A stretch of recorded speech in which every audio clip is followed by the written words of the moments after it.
चंद्रपूर जिल्ह्याच्या वरोरा येथील आनंदवन महारोगी सेवा समिती संस्थेला कुष्ठरोगांचे उपचार आणि पुनर्वसनासाठी 1,86,00,000 रुपये तर आनंद अंध मूकबधीर आणि संधिनिकेतन दिव्यांग कार्यशाळेसाठी 1,22,00,000 रुपये असे एकूण 3,08,00,000 रुपयांचा निधी तातडीने वितरित करण्याचे निर्देश राज्याचे उपमुख्यमंत्री तथा वित्तमंत्री अजित पवार यांनी दिले असून उपमुख्यमंत्र्यांच्या निर्देशानंतर निधी वितरित करण्याची कार्यवाही तातडीने पूर्ण करण्यात आली आहे।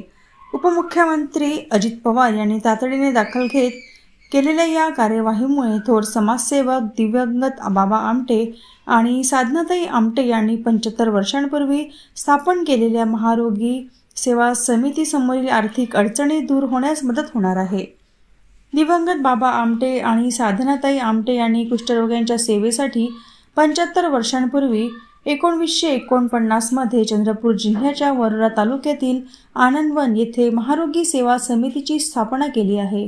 संस्थेचे यंदा अमृत महोत्सवी वर्ष असून संस्था आर्थिक अडचणीत असल्याची बाब संस्थेचे सचिव डॉक्टर विकास आमटे यांनी उपमुख्यमंत्री अजित पवार यांच्या लक्षात आणून दिली। डॉक्टर विकास आमटे यांच्या मागणीची तातडीने दखल घेत उपमुख्यमंत्री अजित पवार यांनी संस्थेस 3,08,00,000 रुपयांचा निधी तातडीने वितरित करण्याचे निर्देश प्रशासनाला दिले। त्यानुसार तातडीने कार्यवाही करीत हा निधी संस्थेत तात्काळ वितरित करण्यात आला आहे।